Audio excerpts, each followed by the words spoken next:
छोटी छोटी बातों पर कभी भी शंका या संदेह नहीं करना चाहिए, और ज्यादा परिवार में रहते हुए कभी भी किसी को ज्यादा शक की नजर से नहीं देखना चाहिए, अन्यथा परिवार टूट जाता है।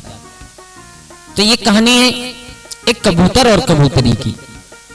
दोस्तों, इसे सुनने के बाद आज हम लोगों को बहुत कुछ सीखने के लिए मिलेगा, बहुत ही शिक्षाप्रद कहानी है। तो जय श्री राधे, नमस्कार दोस्तों, स्वागत है आप लोगों का हमारे गजब ज्ञान यूट्यूब चैनल में।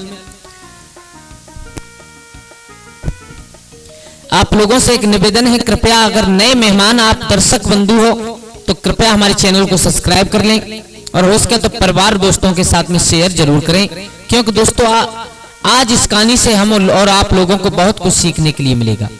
और दोस्तों, वीडियो को पूरा देखें, क्योंकि आप लोग जब तक पूरा नहीं देखोगे, हम इतनी मेहनत करके वीडियो बनाते हैं तो आधा अधूरा ज्ञान हमेशा खतरनाक हुआ करता है, और जब पूरा देखोगे तो पूरी बात समझ में आएगी। देखो, ये एक हास्य कहानी भी है और एक ज्ञानवर्धक कहानी भी है। इसे सुनने के बाद हमें बहुत कुछ सीखने के लिए मिलने वाला है। तो दोस्तों, आप लोगों का ज्यादा समय बर्बाद ना करते हुए आ जाओ, कहानी प्रारंभ करते हैं। किसी पेड़ पर एक कबूतरी का जोड़ा, कबूतर और कबूतरी का जोड़ा रहा करता था। तो दोस्तों, एक दिन वैसे तो वो साथ साथ चरने के लिए जाते थे, लेकिन एक दिन क्या हुआ कि वो कबूतर पूर्व दिशा की तरफ चरने के लिए चला गया और कबूतरी पश्चिम दिशा की तरफ उड़ गई। अब मेरे भैया, संध्या हुई तो कबूतरी तो लौट करके आ गई, लेकिन कबूतर नहीं आ पाया। तब तक तूफान आ गया, और जब तूफान आया तो उस बेचारे कबूतर ने सोचा, अब मैं उड़ करके अपने घर तक तो नहीं पहुंच सकता। तो वहीं पर किसी के सहारे उसने अपनी रात्रि व्यतीत की, और जैसे ही सुबह हुआ, सुबह होते ही वो कबूतर उड़ करके और जहां पर उसकी पत्नी कबूतरी बैठी थी आकर के बैठ गया। पत्नी ने कहा, बोले कहां से आए हो? पूरी रात कहां रहे तुम, कहां थे?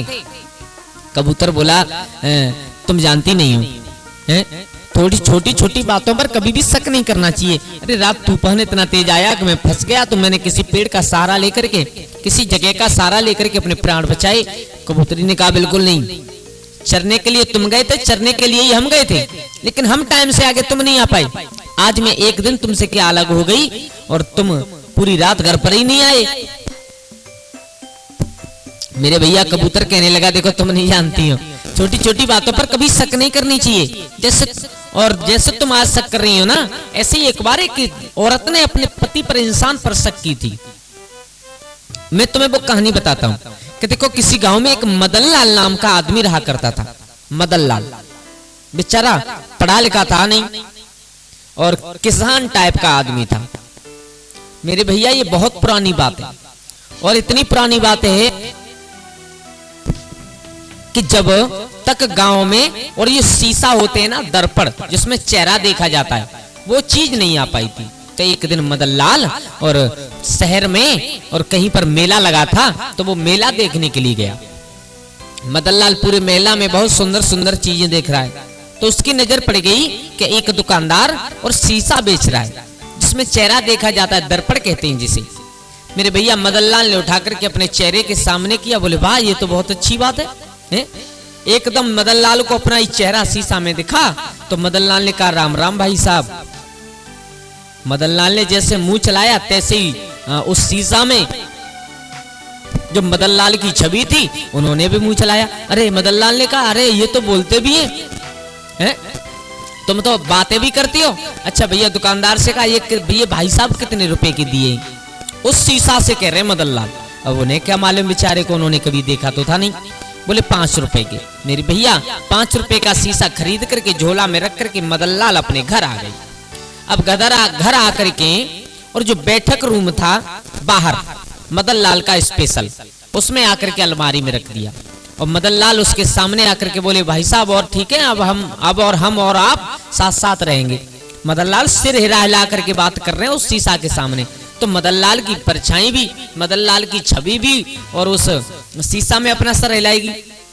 मेरे भैया मदन लाल बहुत खुश हुए, बोले इतने सस्ते में, और एक हमारे भाई साहब मिल गए।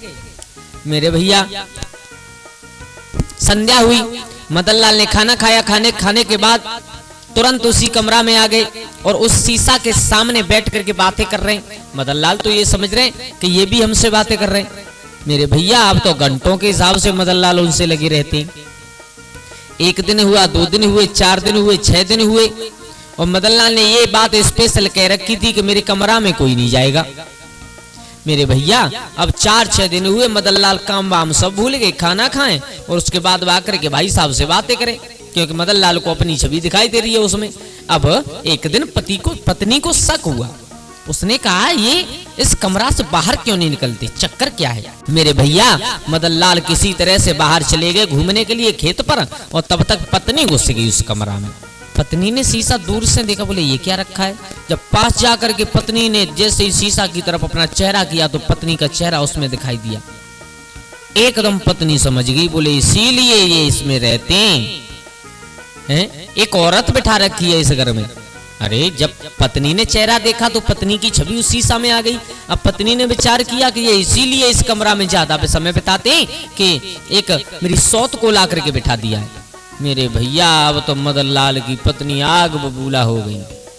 मदन लाल हार से खेत से और जैसे ही लौट करके आए तो पत्नी ने खाना बनाया न कुछ। अब तो क्रोध में आकर के आंगन में बैठी है, बोले आज या तो आप ही रहोगे या हम ही रहेंगे।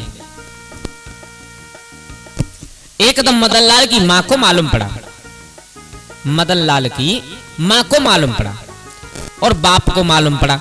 तो माँ बाप ने यानी उस पत्नी के सास ससुर ने पूछा बेटा बात क्या है, आज तुम इतनी नाराज क्यों हो।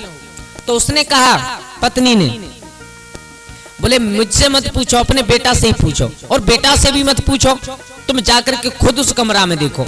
मेरे भैया ससुर पगड़ी बांध करके मूंछों पर ताव लगा करके लाठी ले करके और जैसे ही कमरा में घुसे, और जैसे ही वो ससुर शीशा के सामने दर्पण के सामने मदन लाल के पिताजी खड़ी हुए तो उन्हें भी एक पगड़ी वाला इंसान मूंछों वाला दिखा।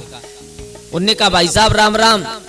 उधर से भी ऐसी आई, बोले अच्छा तो मेरा बेटा तुम्हें लेकर के आया इसलिए मेरी आज हो रही है, अच्छा और सब बढ़िया।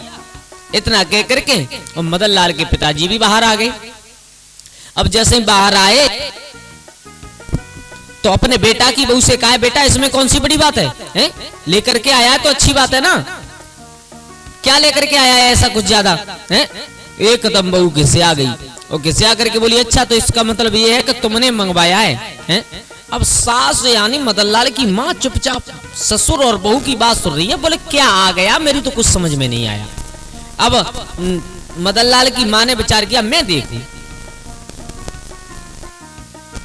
मदन लाल की माँ जैसे ही कमरा में अंदर घुसी, क्या देखा? उन्होंने देखा कि ठीक एक बुढ़िया और उस शीशा में मदन लाल की माँ की ही खुद छवि दिखाई देने लगी। एकदम मदन लाल की माँ खिसे आई गई, बोले अच्छा तो इसलिए कह रहे हैं कि ले आया तो कौन सी बड़ी बात हो गई है। अब मुझसे प्यार करने का इनके पास टाइम नहीं है और इस बुढ़िया के साथ में प्यार करने का टाइम है। अब मदन लाल की माँ बेटा की बात भूल गई, अपने पति पर खिसे आई गई, खिसे आने लगी। एकदम घर से बाहर गई, लाठी उठाई कंधा पर रखी और एक बात कही, या तो आज बुढ़ऊ आप ही रहोगे या हम ही रहेंगे। तब तक बेटा आ गया। बेटा को देख करके पत्नी क्रोधित हो गई। मेरे भैया उस दर्पण के चक्कर में और दोनों सास बहू अपने अपने पतियों से झगड़ना चाहती। एकदम मदन लाल ने पूछा बात क्या है? पत्नी ने कहा बात यह है कि जब तुम्हें सौती लानी थी तो हमें घर से निकाल देते। एकदम बुढ़िया बोली बेटा सौत नहीं है वो तुम्हारे लिए, वो अपने लिए नहीं लाया है। बोले तो अपने बाप के लिए लाया है, वो बूढ़ी है। अब दोनों सास बहुओं में होने लगी, वो कहने लगी नहीं जवान है, वो कहने लगी बूढ़ी है। डोकर बोले कौन जवान कौन बूढ़ी है, वो तो मूंछों वाले पगड़ी वाले डोकर हैं कोई बुजुर्ग। मदन लाल कहने लगे बोले तुम तीनों के तीनों पागल हो गए हो हैं? वो मेरे भाई हैं, मेरे मित्र हैं, मेरे जैसे। मेरे भैया चारों अपनी अपनी जगह पर बिल्कुल सच कह रहे, लेकिन फैसला करने वाला वहां कोई नहीं। और तब तक एक पढ़े लिखे इंसान आ गए। उन्होंने कहा भैया आज घर में सुबह से क्लेश कैसे हो रही है, चक्कर क्या है? सारा हाल बताया। बोले पत्नी ने कहा ये मेरे पति सौत लेकर के आए।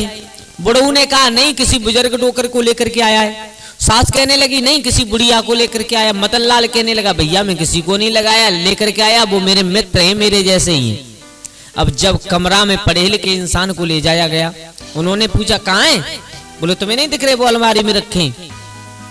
पढ़े लिखे इंसान ने जाकर के जैसे ही शीशा में दर्पण में अपना चेहरा देखा, समझ गया ये चारों अनपढ़ हैं और इन्होंने इस दर्पण को पहली बार देखा है। मेरे भैया एकदम उठाया, बोले ये? बोले हाँ। उठाते ही वक्त अपने हाथ से छोड़ दिया, जमीन पर गिरा, वो शीशा टूट गया। बोले कहाँ है? बोले कहाँ है? बोले इसी में अंदर तो बैठे थे। बोले बिल्कुल नहीं, जब उसको टुकड़ा को अलग अलग किया गया उसमें कुछ नहीं मिला। दोस्तों इसलिए कहते हैं कभी भी छोटी छोटी बातों पर परिवार में रहते हुए एक दूसरे पर शक नहीं करनी चाहिए, और ये परिवार हमेशा टूट जाता है अगर इंसान शक की निगाह से एक दूसरे को देखने लगे, तो ये परिवार हमेशा टूट जाता है। दोस्तों कैसी लगी आप लोगों को हमारी ये कहानी?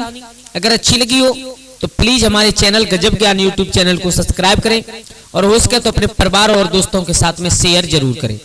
आज के लिए इतना ही, कल फिर मिलते हैं किसी एक नई कहानी, एक नई चर्चा के साथ। तब तक के लिए सभी लोग आनंदित रहिए, खुश रहिए। जय श्री राधे, जय श्री राम।